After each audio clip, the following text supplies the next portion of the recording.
Hope you guys are doing good. Today we're going to be looking at the dividend portfolio. I have not made a dividend update, I believe, in about a month. I was trying to kind of lower the frequency of these types of videos unless I have something kind of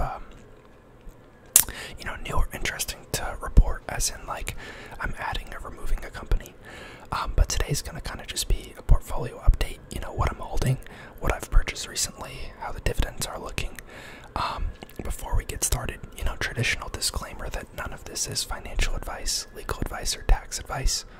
I'm not a licensed professional in any of those categories, so, take everything I say with a grain of salt. This is for entertainment purposes. Consult a professional and do your own research before investing. Now, as of right now, portfolio non-weighted return is down about 15%, and on an XRR calculation, internal rate of return, on an annualized basis, taking into account my cash flows and stuff, I'm down 18%.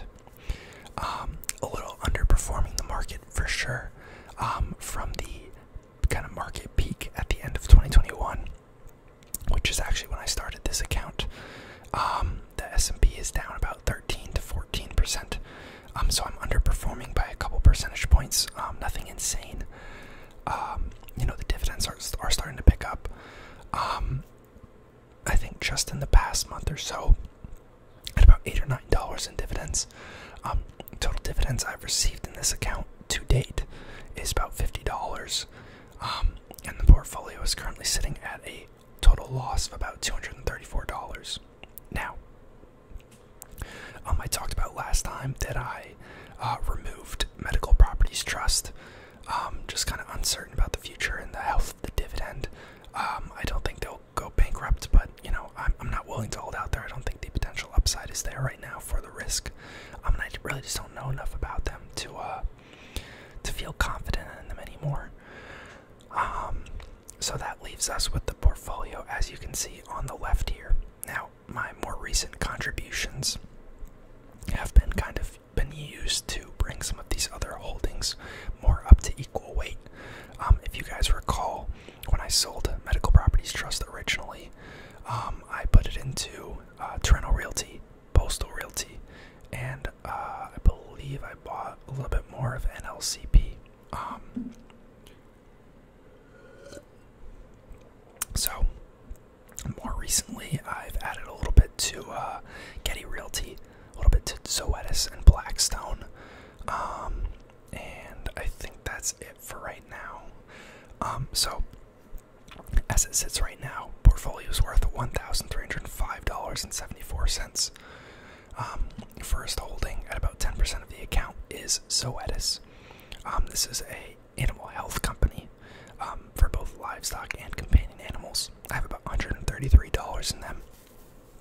They are currently the only position that is overall positive. They're up 7.2%. I am surprised that this is the one that's positive. Granted, a lot of the other ones, pretty much all of them except the last two in the account, are pretty close to being positive. And if you factor in dividends on some of them, they may actually end up being positive. But then we have Blackstone. I actually kind of really like where they're at right now. I have been buying more. I'm down 1.75%.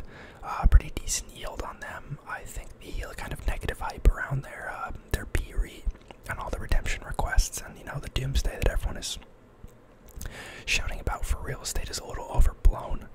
I do think that as far as commercial real estate goes, office real estate is in a pretty tough spot.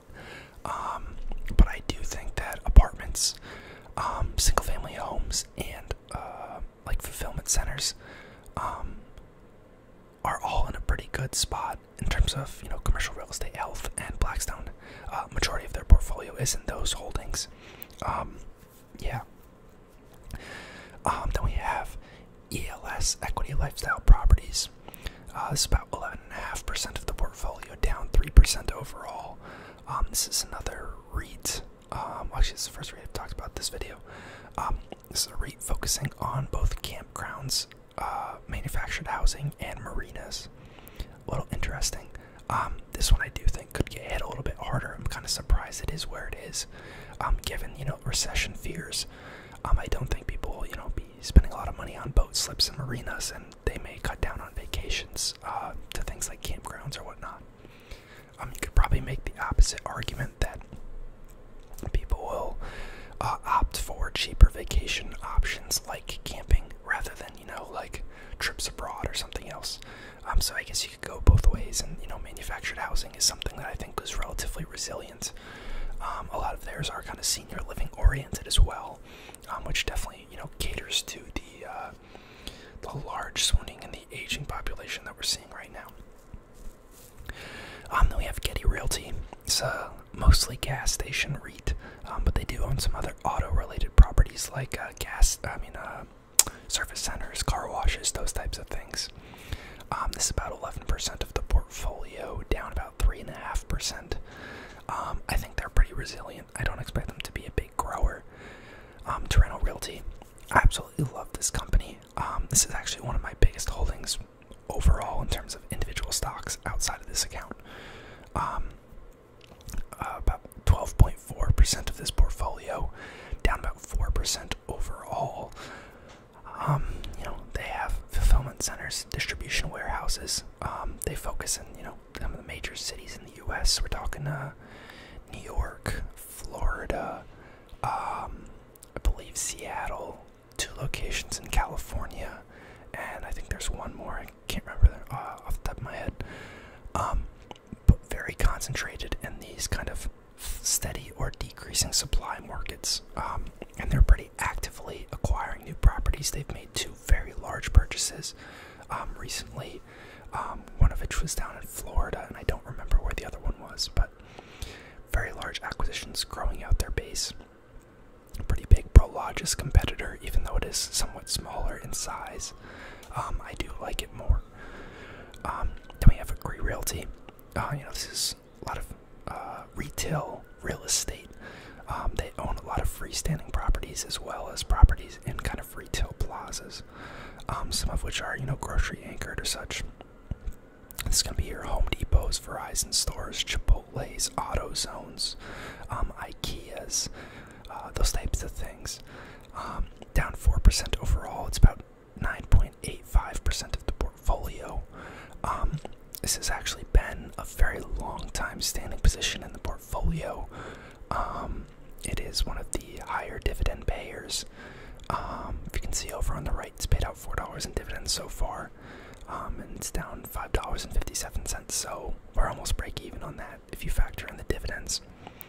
And then we have Postal Realty, a real estate company focused on fulfillment properties, but also storefronts related specifically to the USPS, so the Postal Service for the federal government. Relatively stable client base, pretty decent yield. I do like this company a lot from a safety standpoint.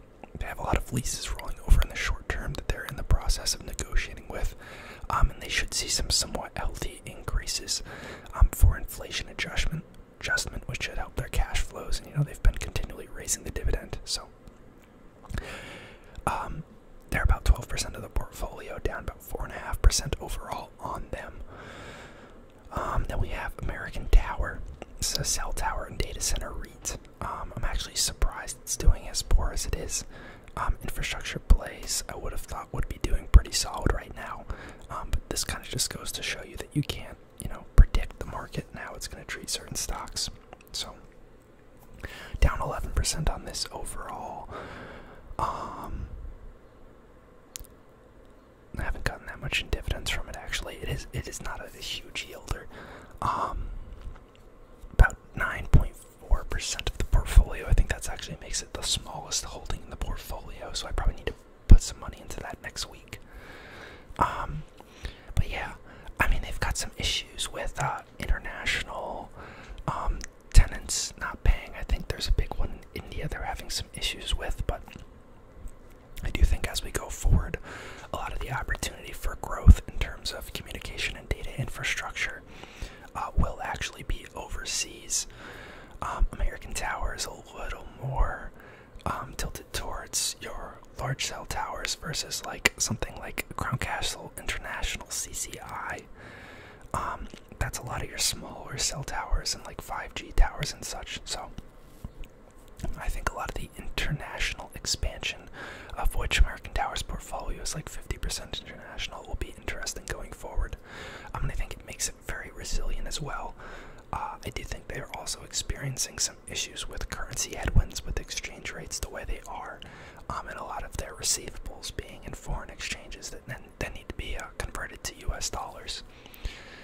Then we have New Lake Capital Partners, last holding the portfolio. Definitely the riskiest one, and rightfully so. It's down the most, but it has been paying very nice yields. You can see we haven't even owned this one that long, and have already collected $6.20 in dividends for this, which is almost 20% of our losses. So that would bring this down to like a 16% loss. So, you know, this comes back up a little bit. We keep receiving dividends. Before you know it, I think this will be in a pretty healthy spot allocation-wise. This is a cannabis REIT. They are having currently an issue with one of their tenants in non-payment. This is Revolutionary Clinics up in the Massachusetts area. They claim that it's more centered around the specific yields of their product at the current moment, and they don't see it as a long-term issue. They have kind of more insight into their clients, like books and financials, than we do, and they're not publicly allowed to say anything, but they, stated that they feel pretty good about it. In addition, they do have security deposits on the property, which they can, and have said they will apply, at least partially, to help with rent collection numbers. But even, withstanding that, they're seeing rent collection in the 90 to 93% range for this upcoming quarter, and their book value is actually crazy high. They're trading at a pretty significant discount right now due to kind of the fact that they're an OTC stock, and that they're in the cannabis space, which is getting hit pretty hard. So yeah, I'm feeling decent about that. Obviously, there's a large level of risk that comes with that regardless, but pretty happy with my allocation at the current moment. But yeah, that was a mouthful. Hope you guys enjoyed the kind of update. I'm always looking to add new positions, or maybe even trim old positions if something new excites me more. So if you have anything that you've been looking at or you think might be a good fit for me, please drop it in the comments. Let me know what you thought of the vid, and I'll see y'all next time. Peace.